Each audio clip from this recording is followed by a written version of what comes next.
पारलाखेमुड़ी स्थित पट्टनायक टैंक पुनरुद्धार और संस्कार प्रकल्प में 55,69,000 टंका अनियमितता मामलें 3 जन को गिरफ्त कला भिजिलेंस। पूर्वतन कनिष्ठ जंत्री D Yudhishthir, municipal engineer Sanjeev Champati और ठिकादार सुरेंद्र पाणिग्राही को गिरफ्त कर 2019 रु 2022 मध्य प्रकल्प कार्य समय मेजरमेंट बुक रे जाणीशुणी मिथ्या तथ्य दर्शा जाइथिला। वास्तव में काम न होइथिबा किंबा निम्नमानर काम को सठिक बोली दर्शाई सरकारी अर्थ हड़प करा जाइथिला। पूर्वतन जेई डी युधिष्ठिर मिथ्या मैप रेकर्ड करथिबा बेले म्युनिसिपल इंजीनियर संजीव चंपती ताकू जांच करी सठिक भाव में प्रमाणित करथिले। याको आधार करी ठिकादार सुरेंद्र पाणिग्राही को 3टी आरए बिल माध्यम रे मोट 1,22,40,700 टंका प्रदान करा जाइथिला।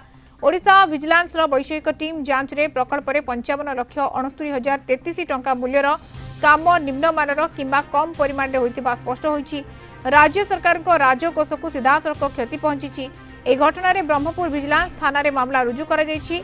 दुर्नीति निवारण आईन 2018 धारा 13(2) सह 13(1) एवं भारतीय दंड संहितार धारा 120 बी 409 420 468 471 और 477 ए अनुଯାयी 3 अभियुक्तों विरोध में मामला रुजु करा जाइछि।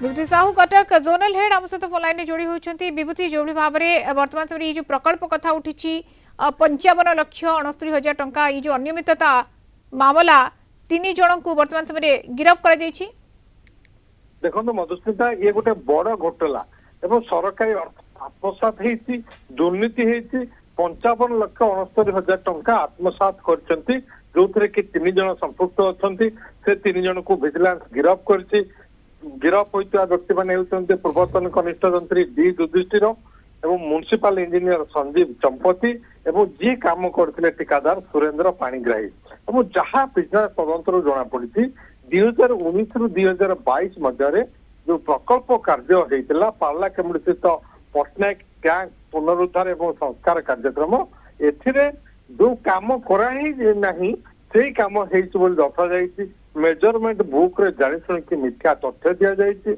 एवं अनेक काम जमी पूर्वतन जेई जे कि डी युधिष्ठिर से रेकर्ड देखते अप्रुवाल कर म्युनिसिपल इंजीनियर संजीव चंपती एवं सेटा ठीक भाव में काम देखते किंतु से काम है नहीं। 3टी बिल करा जाइछि जो 3टी बिल की ठिकादार सुरेंद्र पाणिग्राही उठे 3टी बिल रे मोट 1,22,40,700 टंका उठाई एवं विजिलेंस टेक्निकल टीम जो तदंत कले से जाना पाइले 55,69,033 टंका मूल्यर काम न टंका बिल करा जोटा कि ब्रह्मपुर विजिलेंस थाना नहीं मामला रुजु होती। दुर्नीति निवारण संशोधन आईन 2018 विभिन्न धारा एवं भारतीय दंडविधि आईन 120 बी 409 420 468 471 477 ये सब दफारे मामला रुजु होती 3 जन को गिरफ्त कर अभियुक्त 3 जन को आज कोर्ट चालान करा मधुस्मिता। धन्यवाद विभूति तमाम सूचना कटक जोनल हेड विभूति साहू ए संपर्क में आम सहित जोड़ी होती।